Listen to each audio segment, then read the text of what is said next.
Hi, எல்லோரும் எப்படி இருக்கீங்க? வணக்கம், welcome to Iniya's diary. Okay, இன்றைக்கி நம்ம ரொம்ப பிரபலமாக பேசப்படுற வார்த்தைகளை பற்றி பேசுவோம். எஸ்ஐஆர். இந்த எஸ்ஐஆரில் எனக்கு நிகழ்ந்த ஒரு நிகழ்வு.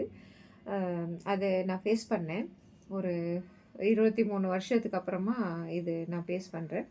ஒவ்வொருத்தருக்கும் ஒவ்வொரு அனுபவம் இருக்கும் இல்லைங்களா? என்னுடைய அனுபவம் என்னென்னா 2002 அண்டு 2005 இந்த ஆண்டுகளில் எஸ்ஐஆர் படிவத்தில் பூர்த்தி செய்யணும்னு சொல்லிட்டு போட்டிருக்காங்க. யாரோ ஒருத்தருக்கு நம்ம வாக்காளராக இருந்தால் நம்மளுடைய விவரம், நம்மளுடைய தகப்பனார் தாயார் விவரம், பேரண்ட்ஸோட விவரம் அப்படின்னு சொல்லிட்டு போட்டிருக்காங்க இல்லையா? நம்மளே பேரண்ட்ஸாக இருந்தால் நம்மளுடைய குழந்தைகளுக்கு போடணும்னு சொல்லிட்டு போட்டிருக்காங்க.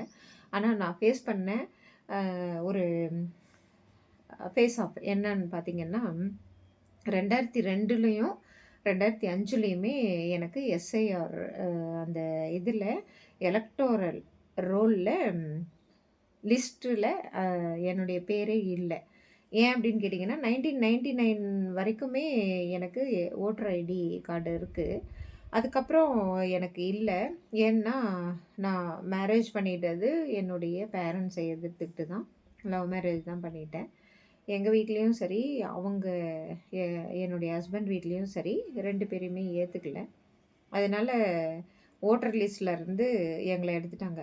இன்னொரு காரணம், சமூகத்தில் அப்போது 98 எங்களுக்கு மேரேஜ் ஆனது. சமூகத்தில் லவ் மேரேஜ்னால் அப்போல்லாம் ஏற்றுக்கவே மாட்டாங்க.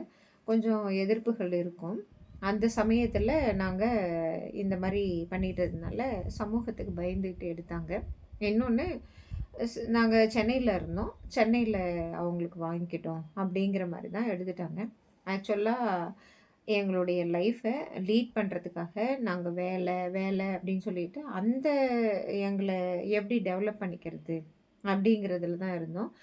பெருசாக இந்த கட்சிகள், பொலிட்டிக்கல் பார்ட்டிஸு, எதுக்கு ஓட்டு போடணும், எந்த கட்சிக்கு ஓட்டு போடணும், யார் நல்லவங்க கெட்டவங்க இப்படியெல்லாம் யோசிக்கக்கூடிய நிலைமையில் நாங்கள் இல்லை. எங்களுடைய வாழ்க்கையே பார்க்குறக்கே சரியாக இருந்தது. அதாவது எந்தவித ஆதரவும் இல்லாதனால நாங்கள் முன்னேறதுல தான் நாங்கள் கவனத்தை செலுத்தணும். அந்த 2002 2005லலாம் அந்த ஒரு விஷயத்துக்காக எனக்கு இப்போது அந்த ஃபார்மை ஃபில் பண்ண முடியாத சூழ்நிலை இருக்குது. ஆனால் 2025 லிஸ்ட்டில் என்னுடைய பேர், என்னுடைய ஹஸ்பண்ட் பேர் இருக்குது. ஆனால் 2002 2005 எங்கள் பேர் இல்லை. நல்லா படிச்சிருக்கோம்.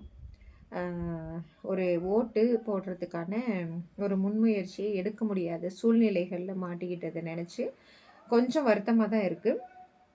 இதை இந்த உலகம் மன்னிக்கணும் அப்படின்னு சொல்லிட்டு கேட்டுக்கணும்.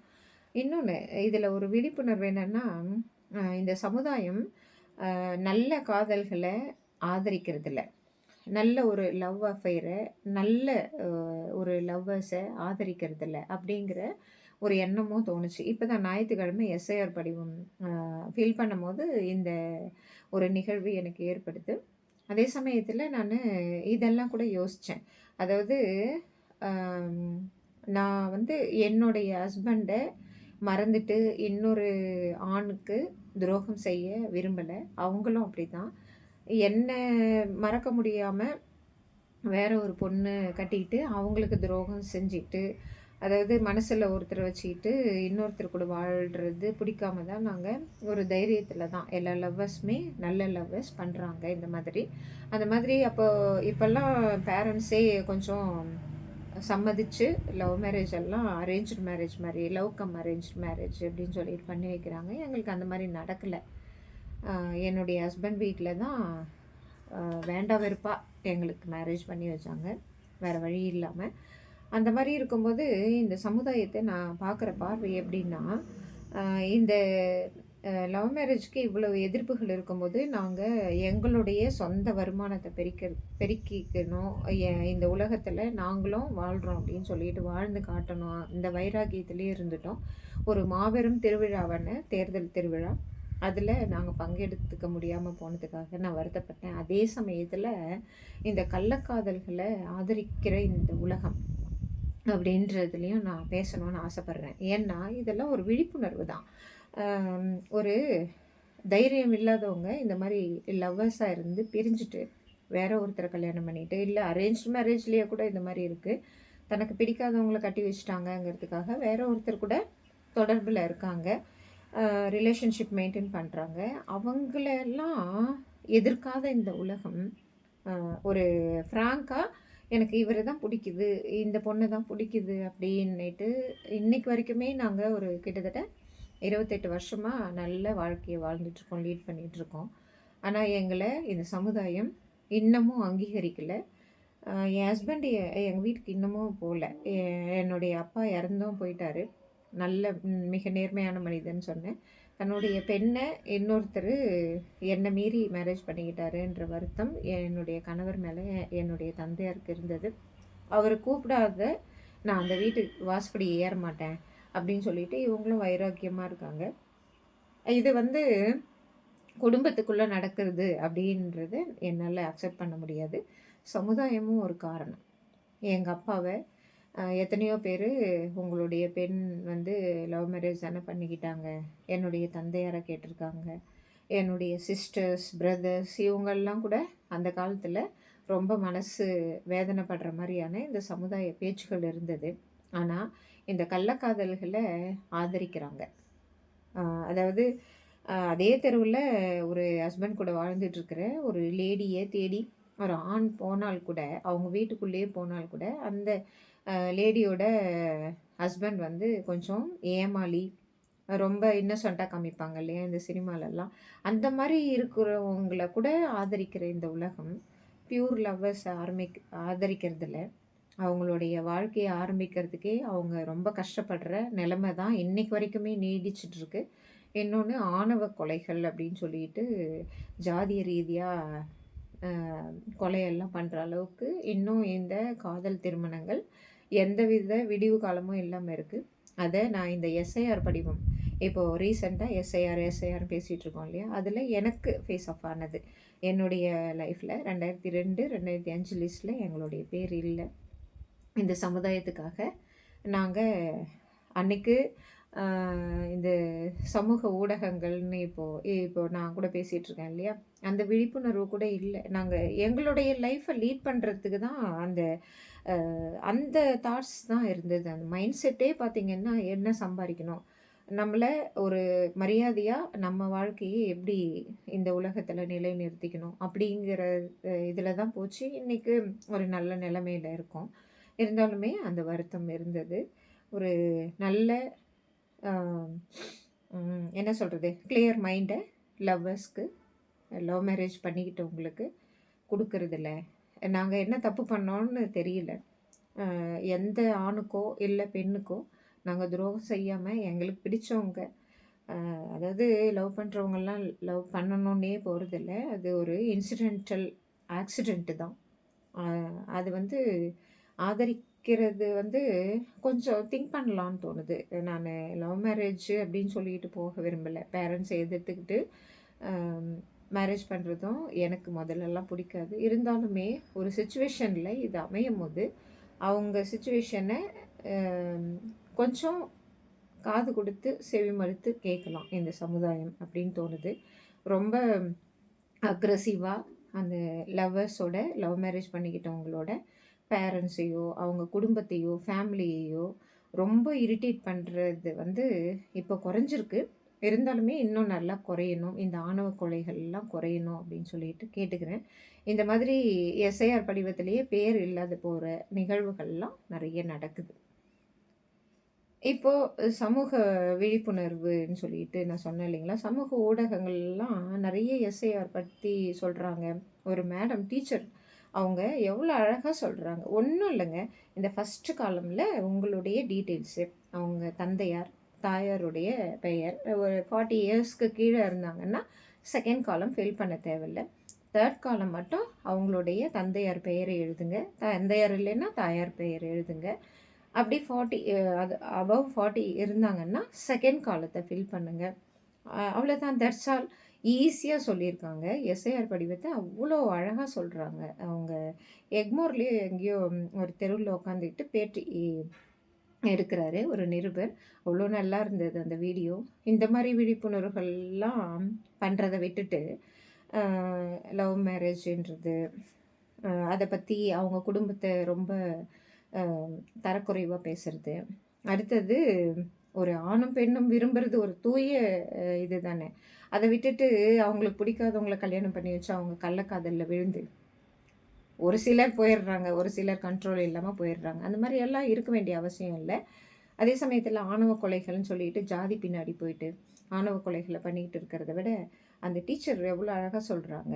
இந்த எஸ்ஐஆர் படிவத்தை இப்படியெல்லாம் ஃபில் பண்ணுங்கள். ஃபஸ்ட்டு காலமில் ஒரு வாக்காளர் பெயர், அவங்களுடைய பேரண்ட்ஸ் டீட்டெயில்ஸ், அதாவது அவங்களோட ஆதார் எண் இல்லைன்னா வாக்காளர் அட்டை நம்பர் இருந்தால் ஃபில் பண்ணுங்கள், இல்லைனாலும் ஒன்றும் ப்ராப்ளம் இல்லை அப்படின்னு சொல்லிட்டு அவ்வளோ அழகாக சொல்கிறாங்க.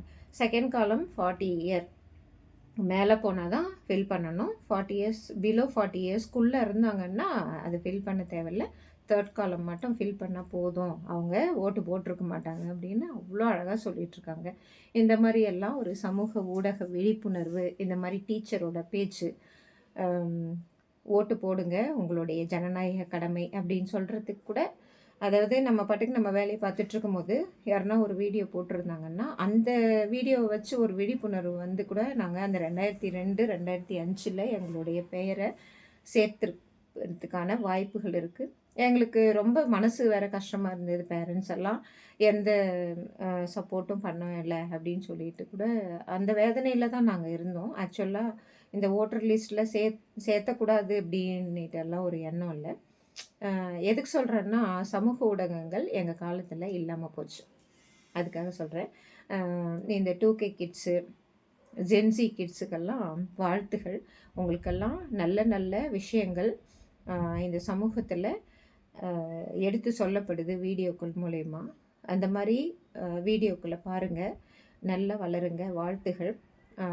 நம்ம பீகாரில் இப்போ தேர்தல் நடந்து முடிஞ்சது இல்லைங்களா, அங்கே இந்த எஸ்ஐஆர் எல்லாம் திருத்தம் செஞ்சு அழகாக ஒரு குட்டி பாப்பா மைதிலி தாக்கூர்னு சொல்லிட்டு அவங்கள பார்க்கும்போது அவ்வளோ சந்தோஷமாக இருக்குது. ஒரு சின்ன எம்எல்ஏ அவங்க. அவங்கள இந்த இந்தியா, நம்மளுடைய பெருமை மிகு இந்தியா, அவங்கள வளர வைக்கணும். வாழ்த்துகள். அதே சமயத்தில் நான் இன்னொன்று சொல்லணும். இந்த சமூகத்தில் இவ்வளோ குளறுபடிகள் நிகழ்ந்துக்கிட்டு இருக்குது. ஒவ்வொருத்தர் வாழ்க்கையில் இன்றைக்கி நான் சொன்னேன் இல்லைங்களா, என்னோடய டைரியை தான் நான் டெய்லி சொல்லிகிட்டு இருக்கேன். எனக்கு இன்றைக்கி நடக்கிறத நான் எடுத்து சொல்லிகிட்டு இருக்கேன். அதில் ஒரு விழிப்புணர்வு சமூக ஊடகங்கள் மூலயமா, அவ்வளோதான். ஒரு வெள்ளிக்கிழமைன்னு நினைக்கிறேன், நம்ம உச்சநீதிமன்றத்தில் ஒரு தீர்ப்பு வருது. அதாவது மாநில அரசு, மத்திய அரசு, ஜனாதிபதி, ஆளுநர் இவங்களுக்கு உள்ள பவர் என்ன அப்படின்னு சொல்லிட்டு கேட்கும்போது உச்சநீதிமன்றம் அவ்வளோ அழகாக சொல்கிறாங்க. 2 அதிகாரங்கள்லாம் இருக்கக்கூடாது நம்ம இந்தியாவில், ஒரு அதிகாரம்தான் இருக்கணும், அது இந்திய அரசியலமைப்பு சட்டம் தான் அப்படின்னு சொல்லிட்டு சொல்கிறாங்க. இதுவும் எனக்கு ரொம்ப பிடிச்சிருந்தது, என்னுடைய மனசை தட்டி எழுப்புச்சு. ஏன் அப்படின்னு கேட்டிங்கன்னா, இங்கே பாருங்கள், இந்த புக்கு நான் எப்போவுமே மேலே தான் வச்சுருப்பேன். நான் டிஎன்பிஎஸ்சிக்கு படிக்கும்போது, டிஎன்பிஎஸ்சி எக்ஸாம்ஸ்க்கு படிக்கும்போது இந்த புக்கு அவ்வளோ பிடிக்கும். உங்களுக்கு மிரரில் சரியாக தெரியலன்னு நினைக்கிறேன். சக்தி பப்ளிஷிங்கோட டிஎன்பிஎஸ்சிக்குன்னே உருவாக்கப்பட்ட இந்த புக்கு, இந்திய அரசியலமைப்பு குரூப் 1க்கு. இதில் எல்லா விஷயமும் அடங்கியிருக்கும். இதை நான் நிறைய படிக்கும்போது எதுனா செவர் இருக்கும், அந்த மூலையில் உட்காந்துக்கிட்டு எந்த டிஸ்டர்பன்ஸும் இருக்கக்கூடாதுன்னு படிப்பேன். பாருங்கள், நான் படித்ததுக்கான ஒரு அத்தாட்சி. நிறைய நோட்ஸ் எல்லாம் எடுத்து வைப்பேன். இங்கே பாருங்கள், இங்கே கூட எழுதி வச்சுருக்கேன் பாருங்கள். கிடைக்கிற இடத்துலலாம் நோட்ஸ் எழுதிப்போம். அந்த மாதிரி படித்து தான் இந்த இந்திய அரசியலமைப்பை பற்றியே தெரிஞ்சுக்கிட்டது. இங்கே பாருங்கள், எடுத்தோடனே வருது. இங்கே பாருங்கள், பேப்பர்லாம் ஒட்டி அந்த அதாவது இந்த அரசு கொள்கையின் நெறிசை நியதிகள்னு சொல்லிட்டு போடுறாங்க இல்லைங்களா, அந்த ஷெட்யூலில் பார்ட்டில் இருக்கிற நோட்ஸ் எல்லாம் இந்த மாதிரி எழுதி வச்சுட்டு படித்தது. இன்றைக்கு உச்சநீதிமன்றம் வந்து மிக அழகாக சொல்லியிருக்காங்க. ஒரே ஒரு அதிகாரம் தான், அது நம்ம இந்திய அரசியலமைப்பு சட்டம் தான், வேறு ஒன்றுமே கிடையாது. நம்மெல்லாம் அதை நிறைவேற்றுகிற அட்மினிஸ்ட்ரேஷன்ஸ் மக்களுக்காக அப்படின்னு சொல்லிட்டு இந்த இந்திய அரசியலமைப்பு சட்டத்தில் முக்கியமாக எல்லாருக்குமே தெரிஞ்சது தான், நான் திரும்பவும் சொல்கிறேன்.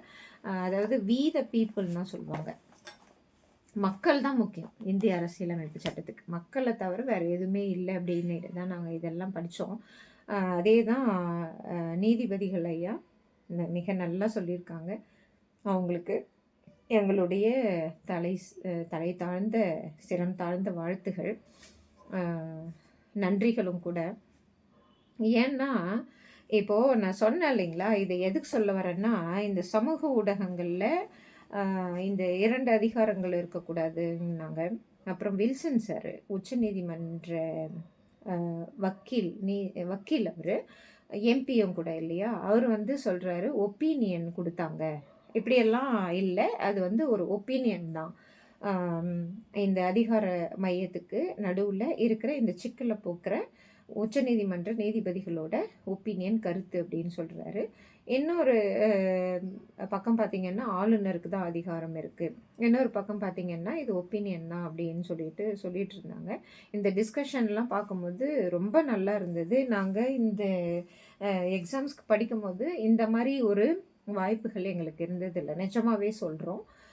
98 நான் ஆரம்பிக்கல, 2013 தான் ஆரம்பித்து இதை படிக்க ஆரம்பிக்கிறோம். அப்போ வந்து கொஞ்சம் இருந்தது, இந்த ஃபேஸ்புக்கில் தான் நான் படித்து இதெல்லாம் தெரிஞ்சுக்கிட்டது, அனலைஸ் பண்ண முடிஞ்சது. அதுக்கு முன்னாடியெல்லாம் பார்த்திங்கன்னா இந்த மேரேஜ் ஆகிறதுக்கு முன்னாடி சொல்கிறேன், 98 நான் ஐஏஎஸ் தேர்வு எழுதியிருக்கேன். அதில் ஒரு 2 மார்க்லேயோ 1 மார்க்லேயோ தான் போச்சு அப்படின்ற மாதிரி எனக்கு ரிசல்ட் வந்தது. அது ஏன் போச்சு அப்படின்னா, இந்த மாதிரி சமூக ஊடகங்களில் இத்தனை பெரிய அனலைசஸ் எல்லாம் எங்களுக்கு அப்போ கிடையாது. எல்எஸ்டிவி, ஆர்எஸ்டிவி, டிடி தூர்தர்ஷன் னோட செய்திகள் தான் பார்த்துட்ருப்போம். அதே சமயத்தில் நம்ம AR all India radio, FM கூட இல்லை, அந்த ஏஎம்மோட செய்திகள் பார்த்துட்ருப்போம், கேட்டுட்ருப்போம். இதெல்லாம் கொஞ்சம் லேகிங் தான் எங்களுக்கு. இப்போது அவ்வளோ எக்ஸ்போஷர் இருக்குது. இந்த சமூக ஊடகங்களை நல்லா பயன்படுத்திக்கோங்க. நேற்று இருந்த டைரி இது தான். அதில் ஒரு செய்தி, அது படிக்கிறதுக்கு ரொம்ப கஷ்டமாக இருந்தது. இந்த மாதிரி செய்திகள் அடிக்கடி வருது. நானும் டெய்லி ஒரு வீடியோ போடும்போது இந்த மாதிரி பெண் குழந்தைகளை சுற்றி இல்லைன்னா மாணவர்களை சுற்றி எதனா ஒரு நியூஸ் வந்துகிட்டே இருக்குது. ஒரு 9வது வகுப்பு படிக்கிற குழந்தை, அவளை வந்து ஸ்லோ லேர்னர் சொன்னாங்க அவங்க ஸ்கூலில், மிஸ் எல்லாம் சொல்லிட்டாங்க அப்படின்னு சொல்லிட்டு ரொம்ப மனம் வெந்து நொந்து மனவேதனையோட அவள் தீக்குளித்து இறந்து போயிருக்கா. இறக்கிறதுக்கு முன்னாடி என்னை ஸ்லோ லேர்னர்ஸ்ன்னு சொன்னாங்க, எனக்கு அது பிடிக்கலை அப்படின்னு சொல்லிட்டு அந்த குழந்தை எவ்வளோ வேதனையோடு சொல்லுது. அதுக்கு முன்னாடி பார்த்திங்கன்னா ஒரு பாப்பா ஒரு கையவனால் பின்னாடியே சுற்றிக்கிட்டு இருந்த அவனை நாயின்னு தான் சொல்லணும், நாய்களை நாயின்னு சொல்லக்கூடாதுங்க, அவனை தான் நாயின்னு சொல்லணும், வெறி நாயின்னு சொல்லணும். அவ்வளோ வெறித்தனமாக அந்த குழந்தைய குத்தி கொன்னான். இந்த பாப்பாவை பார்த்திங்கன்னா எந்த கத்தியும் இல்லை, ரத்தமும் இல்லை, அந்த மனசை நோக்கடிச்சு ஏதேதோ பண்ணிட்டாங்க. நான் ஏற்கனவே சொன்னேன் இல்லைங்களா, என்னுடைய குழந்தைக்கு, என்னுடைய பெண் குழந்தைக்கு அந்த மாதிரி பண்ணாங்க அப்படின்னு சொல்லிட்டு. அவளுக்கு மேக்ஸே வரலங்கிறது ஒரு சார், மேக்ஸே வரலங்கிறது. ஆனால் 10th 98 எடுக்கிறா. எப்படி எடுத்தா? ஒரு 15 மார்க்ஸ் போட மாட்டார், அழுந்துக்கிட்டே இருப்பா. இந்த பேப்பரெல்லாம் கிழிச்சு போட்ட இதெல்லாம் உண்டு. அதில் அரசியல் இருந்ததுன்னு சொன்னா இல்லைங்களா. இந்த மாதிரி ஒரு அரசியல் வந்துருச்சுன்னா அந்த அரசியலுக்காக என்னன்னாலும் செய்கிறதுக்கு ரெடியாக இருக்கிறேன். போலீஸ் ஸ்டேஷன், காவல் நிலையத்திலேருந்து எங்கள் வீட்டு கதவை தட்டின வீடியோ கூட நான் போட்டிருக்கேன் இந்த யூடியூப்பில், இனியாஸ் டைரியில். காவல் நிலையத்திலேருந்து கதவை தட்டுறது. எங்களுடைய பாப்பா அந்த ரூமில் தான் இருக்காங்க. அதே சமயத்தில் எங்கள் வீட்டை சுற்றி எங்களை ஒரு குற்றவாளி ஆக்கிறதுக்காக ஒரு கேமராவை போட சொல்லி ஒரு ஐடியா கொடுக்கறது.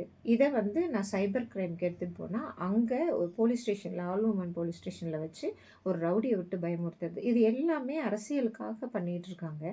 இந்த அரசியலை பார்த்துட்டு இருக்கிற பேரண்ட்ஸு, அரசியலே தெரியாத மாணவர்கள், இல்லைன்னா அரசியல் இல்லைன்னா ஒரு டீச்சர்ஸ் இந்த மாரி சொல்லிட்டாங்க. என்ன ஸ்லோ லேர்னர்ன்னு சொல்லிட்டாங்க.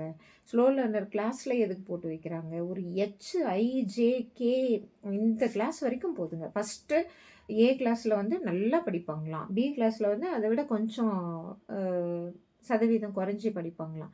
சில அதுக்கு கொஞ்சம் கொஞ்சமா குறைச்சு, கே கிளாஸ்ல இருக்கிற பசங்கலாம், "நீ நல்லாவே படிக்க மாட்ட. நீ ஸ்லோ லேர்னர்." அப்படிங்கிறதுக்கு அர்த்தம் என்னன்னா, "நீ நல்லாவே படிக்க மாட்ட.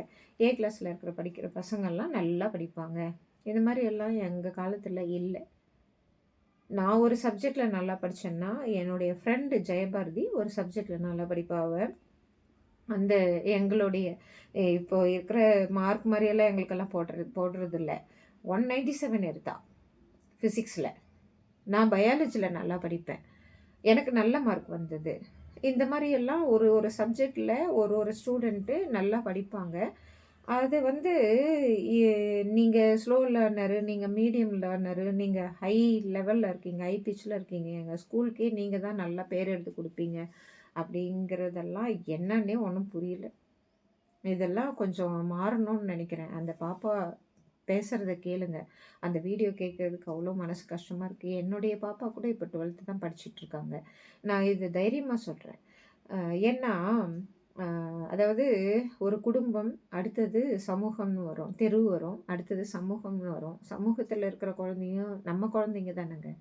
அவங்கள ஏன் அவ்ளோ வருத்தணும்? இந்த மாரி நெறைய பெண் குழந்தைங்க என்கிட்டயே பேசியிருக்காங்க. நான் சென்னைக்கு போ வேண்டியதா இருந்தது ஒரு விஷயமா. அங்க வந்து ஒரு சென்னையில மிகச்சிறந்த ஸ்கூலு. அந்த ஸ்கூல்ல படிக்கிற பாப்பா என்கிட்ட வந்து பேசிட்டு இருக்காங்க. ஈவன் அ எங்களுடைய குழந்தை அ இவ்வளோ மார்க் எடுத்திருக்கா, அவ்வளோ மார்க் எடுத்திருக்காங்க அப்டின்னிட்டு அவங்க பேரண்ட்ஸ் கூட பேசம்போது, அந்த பெண் குழந்தை வந்து அங்க இருக்கிற பெண் குழந்தை வந்து என்ன சொல்றா, இந்த பாப்பா சொன்ன மாரி தான். "நான் நல்லா தான் படிக்கிறேன் ஆன்ட்டி. நான் என்ன நல்லா படிக்கலையா? ஏன் அவங்கள மட்டும் நல்லா படிக்கிறாங்க, நல்லா படிக்கிறாங்கன்னு அவங்கள மட்டும் சொல்லிட்டு இருக்காங்க.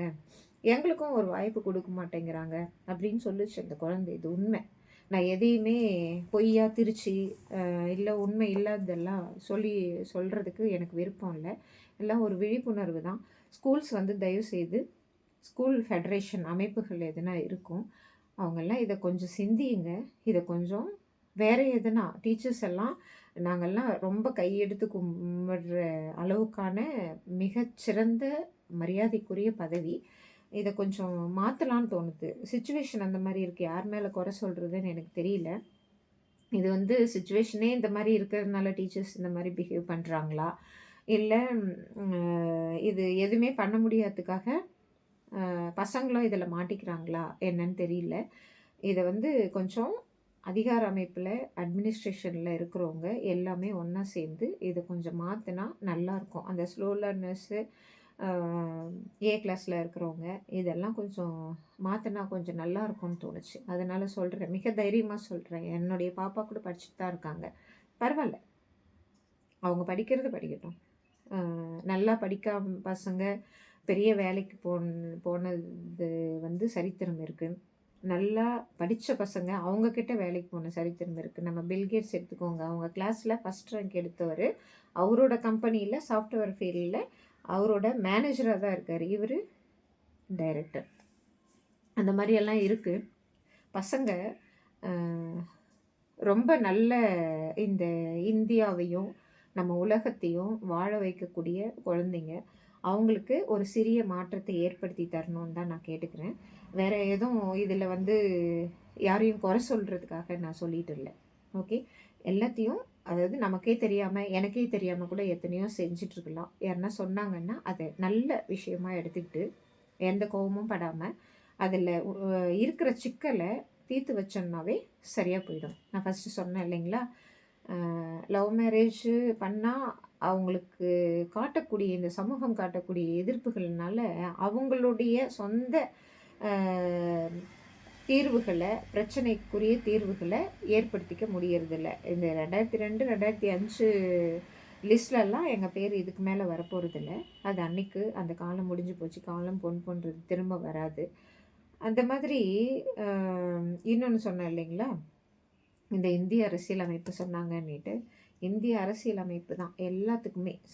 சட்டம்னு ஒண்ணு இருக்கு இந்த உலகத்துல. அவங்களுக்கும் அட்மினிஸ்ட்ரேட்டிவ் பவர்ல இருக்கிற அரசியல்வாதிகளுக்குமே இதில ஒரு சின்ன சிக்கல் வந்து, அத வந்து மிக நல்லபடியா உச்சநீதிமன்றம் சொல்லியிருக்காங்க. அதுதான் இங்க இருக்கிற பிரச்சனைகளையோ, ஸ்கூல்ஸ்லயோ, இல்ல நம்ம வாழ்க்கையிலயோ இருக்கிற பிரச்சனைகள 2 அதிகாரங்கள் இருக்கவே கூடாது. எல்லாம் விதிமுறைகள், கைட்லைன்ஸு, சட்டங்கள் மூலியமா தான் கொண்டு போணும். அதை எடுத்துட்டு போனாவே வாழ்க்கை நல்லாயிருக்கும். அதில மிக முக்கியமா கவனிக்க வேண்டியது, இந்த சட்டங்கள் மட்டுமே நம்ம வாழ்க்கைய தீர்மானிச்சிடாது. நல்ல மனசு வேணும். நல்ல அன்பு செலுத்துற மனசு வேணும். அந்த குழந்தைங்க முகத்த பார்த்தா, அவ்ளோ பட்டாம்பூச்சிகள். அவங்கள ஏன் அவ்ளோ வேதனைப்படுத்தணும்? ஒரு தீ வச்சு தன்னுடைய உடம்ப கருக்கிட்டு இறந்து போற அளவுக்கு. இதுதானே.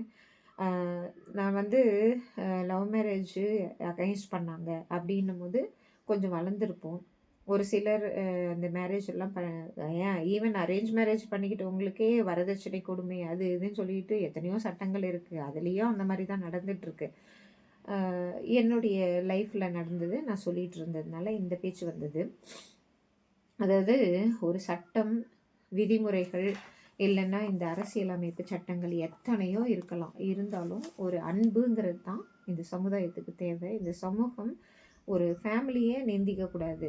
ஒரு ஸ்கூல்ல படிக்கிற பசங்கள நிந்திக்கக்கூடாது. ஒரு ஸ்கூல்ல அந்த பசங்கள நிந்திக்கிற அளவுக்கான ஒரு கட்டமைப்ப உருவாக்கி தர்றதும் இந்த சமூகம் தான். அந்த ஸ்கூல் தான் நல்லா படிக்க வைக்கிற ஸ்கூலு. இந்த ஸ்கூல் சரியில்ல.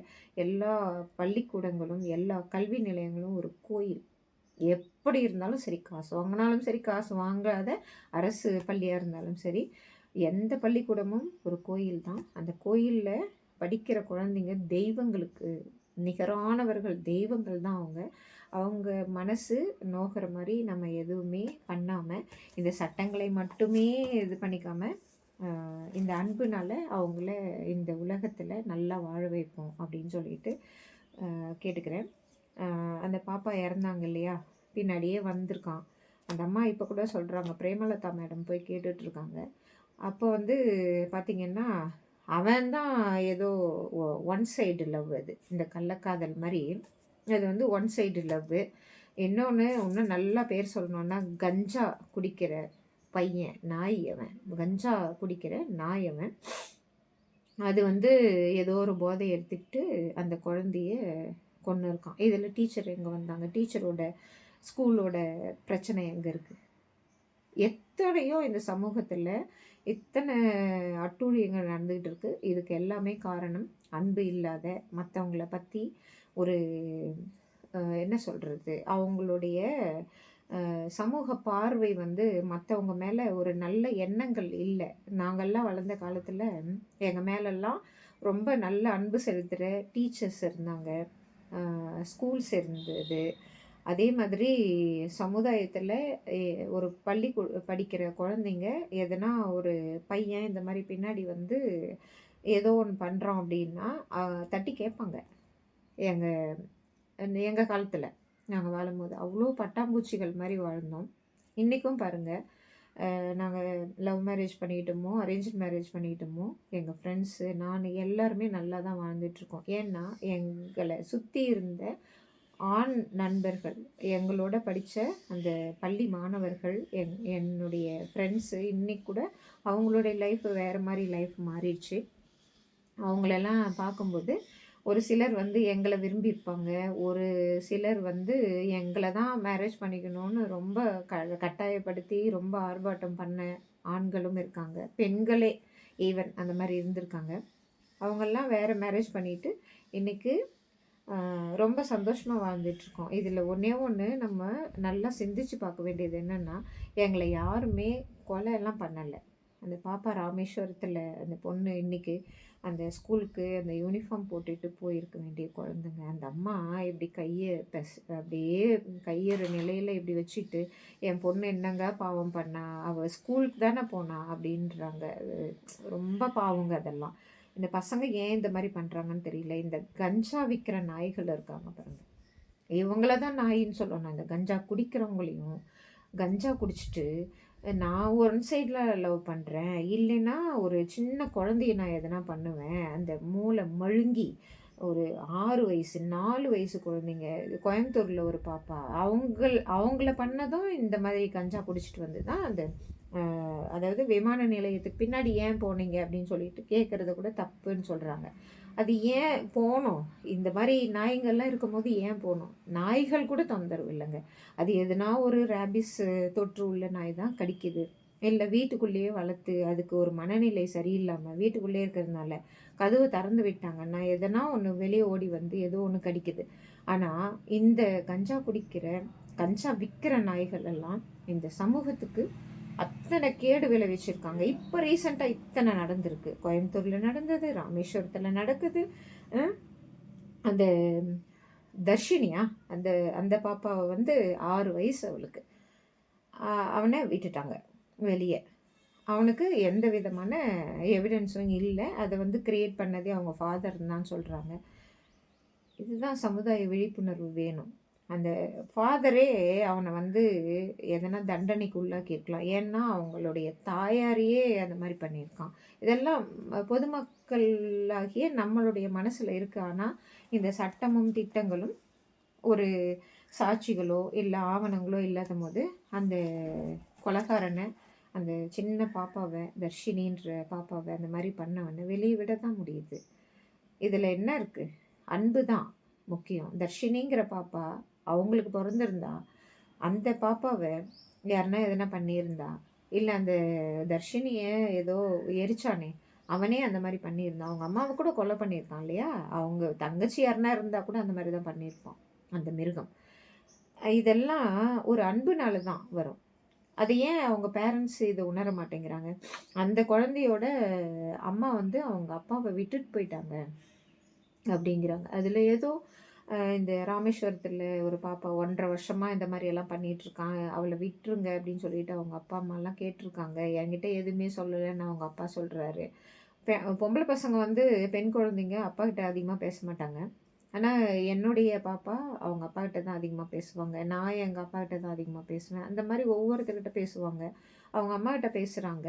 அவங்களுக்கு என்னமே தெரியாது. அவங்க ஒரு கட்டுப்பெட்டி வீட்டுக்குள்ள தான் இருக்காங்க. Home maker. அவங்களுக்கு என்னங்க மேடம் தெரியும்? என்கிட்ட சொல்லியிருந்தா நான் விட்டுருக்க மாட்டேனே! அப்படின்னு சொல்லிட்டு பிரேமலதா விஜயகாந்த் மேடம் கிட்ட சொல்லிட்டு இருக்காரு அவரு. இந்த மாரி சின்ன சின்ன விஷயங்கள நம்ம இந்த சமுதாயத்துல கேட்டு தெரிஞ்சுக்கிட்டு, நம்ம சுத்தி எதனா அறியாத குழந்தைகள், இந்த பள்ளி மாணவர்கள், கல்லூரி மாணவர்கள், இல்ல அ இந்த மாரி மேரேஜ் பண்ணிட்டு, தனக்கு பிடிக்காதவங்கள மேரேஜ் பண்ணிக்கிட்டு, வேற எதனா பண்றாங்க இல்லையா? நான் ஈவன் இன்னொன்னும் சொன்னேன். எங்களுடைய தெரு பெயர் தியாகி சிதம்பரனார் ஸ்ட்ரீட். அங்க வந்து நடக்காத கள்ளக்கடத்தல் இல்ல. அந்த கள்ளக்கடத்தல்ல உழைக்காமல் வந்த அந்த பணத்த வச்சுக்கிட்டு எத்தனையோ பெண்கள சீரழிச்சு, அவங்க கிட்ட இருந்து நோய் வந்ததா? எய்ட்ஸ் என்ற நோயி. இல்ல இவனுங்க கிட்ட இருந்து இந்த கஞ்சா குடிச்ச, மது குடிச்ச நாய்ங்க கிட்ட இருந்து அந்த பெண்களுக்கு அந்த நோய் பரவுச்சா? இப்ப எய்ட்ஸ் கண்ட்ரோல் விழிப்புணர்வு ஒண்ணு நடத்திக்கிட்டு இருக்காங்க. மாவட்டம், மாவட்டமா. இதெல்லாம் அரசே செஞ்சுட்டு இருக்கணுமா? நேத்து வந்து நிவேதா பெத்ராஜ் அவங்க நல்லா கேட்டிருந்தாங்க. எனக்கு அது ரொம்ப புடிச்சிருந்தது. அதாவது கும்பல் சேர்ந்து கொண்டு ஒரு பிரச்சனைய பெரிதாக்குகிற மக்கள இந்த அரசியலும், அரசியல்ல இருக்கிற அட்மினிஸ்ட்ரேஷன்ஸ் பவர்ல இருக்கிறவங்களும் ரொம்ப நல்லா ஹேண்டில் பண்றாங்க அவங்கள. அவங்களெல்லாம் அப்படிதான் ஹேண்டில் பண்ணணும் அப்படின்னு சொல்லிட்டு கேட்டிருந்தாங்க. அதுக்கு நெறைய அர்த்தங்கள் இருக்கு. நாய் பிரச்சனை மட்டும் இல்ல. அதுக்கு நெறைய அர்த்தங்கள் இருக்கு. ஒன்லி இவங்கெல்லாம் என்ன சொல்லிட்டு இருக்காங்கன்னா, அ ந நாய் லவ்வர்ஸ் அது என்ன கள்ளக்காதலா?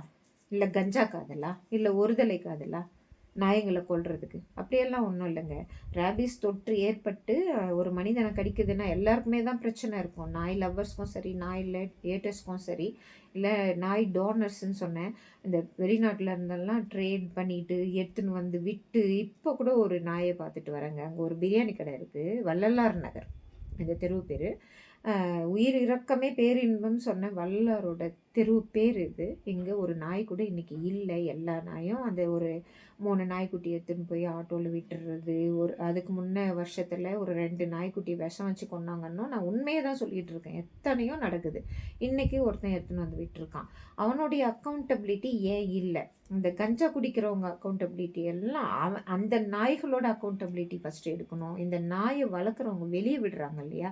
ஏன் இத்தனை காசு குடுத்து வளர்க்குறவங்களுக்கு இன்னொரு தெரு நாய் தான் அ தெருநாய் தான் இளிச்சவாயா? அதுதான் கேட்குறாங்க நிவேதா பெத்ராஜ். எத்தனையோ அரசாங்கம் பார்த்துக்க முடியும் சொல்லுங்க? அரசாங்கமா எல்லாத்துக்கும் பொறுப்பு. சமூக பொறுப்புணர்வும் இருக்கு. அந்த பாப்பாவ ராமேஸ்வரத்தில கொல்றான் இல்லையா? அதுக்கு இந்த மாரி டிபேட் பண்ண முடியுமா நீங்க? அந்த பையன ஏன் கஞ்சா குடிக்க வச்சீங்க? அவன போய் ஷெல்டர்ல விடுங்கன்னிட்டு. அதெல்லாம் கிடையாதுங்க. எந்த உயிரினமும் உயிரினம் தான். எந்த உயிர கொன்னாலும் ரத்தம் வரதான் செய்யும். அதே மாரி தான் நாய்களும், மனிதர்களும் எல்லாருமே ரேபீஸ் தொற்று ஏற்பட்டு அந்த உயிரே போற அளவுக்கான ஒரு பிரச்சனை உருவாகுதுன்னா, அத வந்து டாக்டர்ஸு இருக்காங்க. அரசாங்கம் அவங்களுக்கு கருத்தரங்கங்கள் நடத்தி, அத வந்து ரெட்யூஸ் பண்றதுக்கு பார்க்குறாங்க. அதுக்குள்ளவே இந்த சமூக வலைதளங்கள்ல தான் நான் இப்ப தான் சொல்லிட்டு இருந்தேன். அந்த எஸ்ஐஆருக்கு எங்களுக்கு தெரியாது. அதே மாதிரி இந்த டிஎன்பிஎஸ்சிக்கெல்லாம் படிக்கும்போது, ஐஏஎஸ்க்கெல்லாம் படிக்கும்போது, எனக்கு எந்த விதமான இந்த சமூக ஊடகங்களுடைய விழிப்புணர்வும் இல்ல. எங்களால கொஞ்சம் தான் படிக்க முடிஞ்சது. ஏதோ பாஸ் பண்ணியிருக்கோம் அப்படின்னு சொல்லிட்டு. ஆனா, அந்த சமூக விழிப்புணர்வு இப்போ சமூக ஊடகங்கள் மூலியமா வந்திருக்கு அப்படின்னு சொல்லிட்டு அவ்வளோ தூரம் சொல்லிட்டு இருக்கிற அதே வேளையில, நாய் சண்டை அப்படின்னு சொல்லிட்டு ஒருத்தர் ஆரம்பிக்கிறாங்க. இதெல்லாம் என்ன பேச்சு இதெல்லாம்? நாய்க்கு சண்டை பிடிக்கிறாங்களா? அப்படியெல்லாம் கிடையாது. அத வந்து பெருசு பண்றதே இவங்க தான் அப்படின்னு நினைக்க தோணுது. இவங்க அத தான் பண்ணிட்டுருக்காங்க. நிவேதா பெத்ராஜ் அந்த மாரி கேட்குறாங்க. இத வந்து அ அவங்கள வந்து வேற மாதிரி ஒரு அவதூறு பரப்பிட்டு இருக்கிறது. இதெல்லாம் என்னது இது? ஒண்ணுமே தெரியல. ஒரு அரசியல கலக்கிறது. ஒரு அன்பு தான் முக்கியம். அன்ப தவிர வேற எதுவுமே இந்த உலகத்த ஒழுங்கா வாழ வைக்காதுங்கிறதுக்காக தான் இந்த வீடியோ முக்கியமா போடுறேன். டெய்லி இந்த மாதிரி என்னுடைய டைரியில அதாவது என்னுடைய ரொட்டீன் லைஃப்பில் டெய்லி நடக்கிற இந்த ரொட்டீன் லைஃப்பில் என்னென்ன நடக்குதோ அதில் எனக்கு தோணுன நல்ல கருத்துக்களை நான் சொல்கிறதுக்கு நான் கடமைப்பட்டிருக்கேன். அந்த சமுதாயம், இந்த இந்திய அரசியலமைப்பு சட்டங்களோட ஒரே அதிகாரம் இந்திய அரசியலமைப்பு சட்டம், அவ்வளோதான். அதை மீறி யாருமே ஒன்றும் பண்ண முடியாது. இந்த அவதூறுகள் பரப்புறதை நிறுத்துங்க. அந்த பாப்பா ஒருத்தர் பள்ளிக்கூடத்துக்கு போகும்போது என்னென்னவோ ஒரு அவங்களுடைய லைஃப்பை இழக்கிறாங்கன்னும் போது அதை பற்றி சிந்திக்கணும். ஏன் இந்த நாய் சண்டையை பற்றி இவ்வளோ தூரத்துக்கு பேசிகிட்டு இருக்காங்கன்னு எனக்கு தெரியல. இது வந்து பெரிய விஷயமாவே இருந்ததில்லை. இவங்க தான் இப்போ கிரியேட் பண்ணுற மாதிரியே தோணுது. உச்சநீதிமன்றத்தில் ஒரு உத்தரவு கொடுத்துட்டாங்க இல்லையா? அதை ஃபாலோ பண்ணுங்க அப்படின்னு சொல்லிட்டு சொன்னால், இவங்க அவங்கள ப்ளேம் பண்ணுறதும், அவங்க இவங்கள ப்ளேம் பண்ணுற மாதிரியும் ஒரு கிரியேஷன் இங்கே சமூக ஊடகங்களில் நடந்துகிட்ருக்கு. இதெல்லாம் தப்புங்க. இதெல்லாம் தப்பு. சொன்னீங்களா? ஒரு நல்ல கருத்துக்களை சொல்லிட்டு விட்டுட்டு போயிடுங்க. அதில் பைத்தியம்ன்றது, போலீஸை கேனன்றது எனக்கு கூட தான் கோவம் வருது. போலீஸ் ஸ்டேஷனில் வச்சு எத்தனையோ அநியாயங்கள் எனக்கு கூட தான் நடந்தது. அதுக்கு நான் போலீஸை இந்த மாதிரியெல்லாம் பேச முடியுங்களா? போலீஸை கேன அப்படின்றாரு ஒருத்தர். பைத்தியங்கிறாங்க. என்னங்க இதெல்லாம் பேச்சு? இதெல்லாம் பண்ணக்கூடாது. அந்த மாதிரி தான் அந்த நாய் பிரச்சனையும் எடுத்துகிட்டு வந்திருக்காங்க. இதெல்லாம் தவறு. சமூக ஊடகங்கள் நல்லதுக்காக பயன்படணும்னு கேட்டுக்கிறேன். இந்த வீடியோ கூட எதுனா எதிர்கருத்துக்கள்லாம் பதிவிடாதீங்க. இந்த வீடியோலேயே நான் கேட்டுக்கிறேன். தயவுசெய்து நான் எதையும் தவறாக சொல்லி இல்லைங்க. இத்தனை நாள் இருந்தது இருக்கட்டும், போட்டும். இதுக்கு மேலே இந்த நாய் சண்டை, நாய்கள் மேலே விருப்பப்படுறவங்க இல்லை ஏட்டர்ஸு அப்படின்னு இருக்கிறோம். நாய்க்கு உணவு வைக்கிறாங்க, அவங்க வந்து அக்ரஸிவாக மாறிட்டாங்க அப்படின்னு சொல்லிட்டெல்லாம் அவங்கள தெரியாத சில பேர் இருக்காங்க. அவங்க வந்து மாட்டிக்கிட்டாங்கன்னு தான் சொல்லுவேன் நான். இவங்க வேணுங்கிறதுக்கே ஒரு வலையை பின்னி அதில் மாட்டி விடுறாங்க. அப்படி தான் எனக்கு தோணுது. அதை வந்து கொஞ்சம் அவாய்ட் பண்ணுங்கள். அவாய்ட் பண்ணு நல்ல விஷயத்த யோசிங்க. இந்த எஸ்ஐஆர்ன்ற ஒரு மிகப்பெரிய பணி நடைபெற்றுட்ருக்கு. நேற்று அர்ச்சனா பட்நாயக் மேடம் சொல்லிகிட்டு இருக்காங்க, இதை வந்து கரெக்டாக பண்ணுவோம் அப்படின்னு சொல்லிட்டு. அதுக்கு உண்டான சொல்யூஷன்ஸ் கொடுங்க தேர்தல் ஆணையத்துக்கு. அது ஒரு மிகப்பெரிய ஒரு திருவிழா, ஒரு அட்மினிஸ்ட்ரேஷனில் ஒரு நமக்கு நல்லது செய்யக்கூடிய கட்சிகளை அங்கீகரிக்கிற ஒரு பார்ட் அது ஓட்டு போடுறது. அதுக்கான ஒரு விழிப்புணர்வு கொடுங்க. இதை பற்றியே பேசிகிட்டு இருக்கிறது வந்து நல்லதில்லை. எனக்கு அப்படி தான் தோணுது. ஒரு உயிரினம் அதனால் பாதிக்கப்படும். வாயில்லா உயிரினம் அதனால் பாதிக்கப்படும். அந்த உயிரினத்தினால மனித இனம் பாதிக்கப்படுதுன்னா அதை பற்றி அதுக்கு உண்டான சொல்யூஷன்ஸ் பற்றி பேசி கொஞ்சம் கொஞ்சமாக குறைக்கிறதுக்கு உண்டான இதை தான் பார்க்கணுமோ ஒழிய, அவங்க நிவேதா பெத்ராஜ் கேட்ட மாதிரி நாய்களுக்கு எதிராகவே பேசிகிட்டு இருக்கிறது கொஞ்சம் நிறுத்திடலான்னு தோணுது எனக்கு. அவங்களுக்கு அந்த உயிரினத்துக்கு சப்போர்ட் பண்ணி யார் பேசுவா? இப்போது இன்றைக்கி ஒரு நியூஸு 10 மாடுகளை வந்து ஒரு லாரி ஏற்றிடுச்சு. அதுக்கு என்னங்க பண்ணுறது? அந்த மாடு அதுதான் நான் ஏற்கனவே சொல்லியிருக்கேனே, ஒரு புல் தரை இல்லை, எல்லாத்தையுமே பிளான் அப்ரூவல் போட்டு எல்லாம் கட்டடம் பண்ணியாச்சு. எலி வருது இந்த பக்கத்து வீட்டில் இருந்து. எங்களுடைய டிஷ்வாஷரை 40,000 45,000 கொடுத்து வாங்கின டிஷ்வாஷரை கடிச்சு வச்சுருக்கு.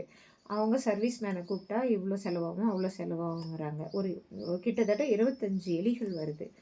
அங்கே வந்து நேற்று நான் ஒரு வீடியோ போட்டிருந்தேன். இங்கே ஒரு எலி செத்து கிடக்குது. எங்கள் வீட்டில் இருந்த 2 நாய்கள் அந்த எலியை கொன்று இருக்குது. அதுவும் கொஞ்சம் மனசுக்கு நெருடலாக தான் இருக்குது. ஒரு அன்பு இல்லாத இந்த உலகம் என்றைக்குமே எந்த இதுலேயுமே எந்த விஷயத்துலையுமே முன்னேறினதாக சரித்திரமே கிடையாது. இந்த சண்டைகளை விடுங்க. இந்த நாய் சண்டை, மாடு சண்டை, ஏதோ ஒரு சண்டை, இதெல்லாம் விடுங்க. சண்டை போடக்கூடாது. இங்கே உட்காந்துக்கிட்டு சமூக ஊடகங்களில் உட்காந்துக்கிட்டு சண்டை போடுறதுக்காக நம்மெல்லாம் பிறக்கல. அன்புனால் அரவணைச்சிக்கோங்க, அதுதான் கரெக்டு. இந்த சண்டை போடுறது இல்லை எதிர் தரப்பு இந்த தரப்புன்னு சொல்லிட்டு உட்கார வச்சுக்கிட்டு டிபேட் பண்ணுறது, இதெல்லாம் தவறுன்னு நினைக்கிறேன். தவறு, இது ரொம்ப தவறு. அந்த மாடு 10 இறந்துருச்சு, அதுக்கு என்ன டிபேட் வைப்பீங்க? அந்த லாரிக்காரன் தப்புன்னுவீங்களா, இல்லை ஓனர்ஸ் தப்புன்னுவீங்களா? ஓனர்ஸ்க்கு தெரியாதா அந்த மாடை பாதுகாத்துக்கிறதுக்கு? எங்கே இருக்குது? அவங்களே பாலை விற்றுட்டு ஏதோ சொற்ப காசில் அவங்களுடைய ரொட்டீன் லைஃபையே ரன் பண்ண முடியல. அப்படி தான் அவங்களோட ஒரு மனக்குமுறல் இருக்குது. எங்கேயும் புல் தர இல்லை. எங்கள் வீட்டு சைடில் இந்த களை செடியெல்லாம் எடுத்துகிட்டு புல்லை மட்டும் விட்டு வச்சுருக்கேன். ஏதோ ஒரு மாடு சாப்பிட்டு போட்டோம். எங்கள் தெருவில் கூட தான் மாடுகள் வருது. நிறைய ஆப்பிள், நாங்கள் வாங்குகிற ஆப்பிள் போடுறோம். தக்காளி இருந்தால், ஆப்பிளே இல்லைன்னா கூட தக்காளி போடுவோம். ஆரஞ்சு பழம் சாப்பிடல, சாத்துக்குடி சாப்பிடல. அது எங்களுக்கு தெரியல மாடு எப்படி வளர்க்குறதுன்னு. அதே சமயத்தில் நாங்கள் வடிக்கிற கஞ்சி, காய்கறி கழிவுகள் அதெல்லாம் வைக்கிறோம். இந்த மாதிரி வச்சுட்டு போங்க. ரோட்டில் இருக்குதுன்னா அவங்க ஓனர், அந்த மாட்டு ஓனர் யாருன்னா இருந்தாங்கன்னா அதை கொஞ்சம் கண்ட்ரோல் பண்ணுங்க அப்படின்னு சொல்லுங்கள். அந்த லாரிக்காரனுக்கு என்ன தெரிய போகுது? ஏதோ ஒன்று அவனும் குடிச்சிட்டு தான் வந்திருப்பான், கஞ்சா எடுத்துகிட்டு தான் வந்திருப்பான். இந்த கஞ்சா விற்கிறது அவ்வளோ பெரிய இழிவுகளை ஏற்படுத்திகிட்ருக்கு. இதை பற்றி பேசுங்க. இது கஞ்சா குடிக்கிறவங்களுக்கும் நமக்குமான சண்டை கூட கிடையாது. இதெல்லாம் இந்த சமூகம் நல்லா இருக்கட்டும்ங்கிற கருத்து தான் இது. அவ்வளோதான், தட்ஸ் ஆல். இன்றைக்கு ஒரு 2 நாளில் நடந்த நிகழ்வுகளை இன்றைக்கி நான் என் மனசுக்கு நிறைவாக நான் சொல்லியிருக்கேன். இந்த உலகம் இதனால் கொஞ்சம் ஏதோ ஒன்று சிந்தனையை ஏற்படுத்துச்சுன்னா அதுவே எனக்கு பெரிய நிம்மதி. இந்த உலகத்தில் பிறந்துட்டு எதுவுமே சொல்லாமல் எல்லாத்தையும் வேடிக்கை பார்த்துக்கிட்டு ராம ஆண்டானா ராவண ஆண்டானா அப்படின்னு சொல்லிட்டு சண்டையை பிடிச்சிட்டு உக்காந்துட்டுருக்கிறது ஒரு பக்கம், அதுவும் பிடிக்கல. அதனால தான் இவ்வளோ சொல்லிகிட்ருக்கேன். தயவுசெய்து நம்மளுடைய லைஃப் ஸ்டைலில் கொஞ்சமாவது ஸ்கூல்லேயும் சரி நம்ம வாழ்க்கையிலையும் சரி ஸ்கூல் படிக்கிற குழந்தைங்க மேலே இந்த சமூகம் திணிக்கிற அந்த பச்சிளம் குழந்தைகள், அவங்களுக்கு வாழ்க்கையை பற்றி ஒன்றுமே தெரியாது. பீகாரில் ஒரு பொண்ணு 25 வயசில் எம்எல்ஏ ஆகியிருக்காங்க இல்லையா, அந்த மாதிரி முன்னேற்றத்துக்கு பார்ப்போம். இந்த அரசியலை விடுங்க. அரசியலில் இருக்கிறவங்களையெல்லாம் கொஞ்சம் கொஞ்சமாக இந்த சட்டங்கள் திருத்தாமல்லாம் போகாது. நான் வந்து என்னுடைய லைஃப்பில் நான் திருத்திட்டு தான் இருக்கேன். அது திருந்திட்டு தான் இருக்குது கொஞ்சம் கொஞ்சமாக. இன்றைக்கி எனக்கு நிறைய குற்றங்கள் நடைபெறலாம். அந்த குற்றங்களை ஒரு நல்ல சமுதாயத்துக்கான ஆக்கப்பூர்வமான ஒரு முன்னெடுப்பாக தான் நான் பார்க்குறேன். அந்த மாதிரி எல்லோரும் கொஞ்சம் கொஞ்சமாக இந்த மக்களும் அரசாங்கத்துக்கு ஹெல்ப் பண்ணி எல்லா உயிரினங்களையும் பாதுகாத்து நலமுடன் வாழ்வோம். ஓகே.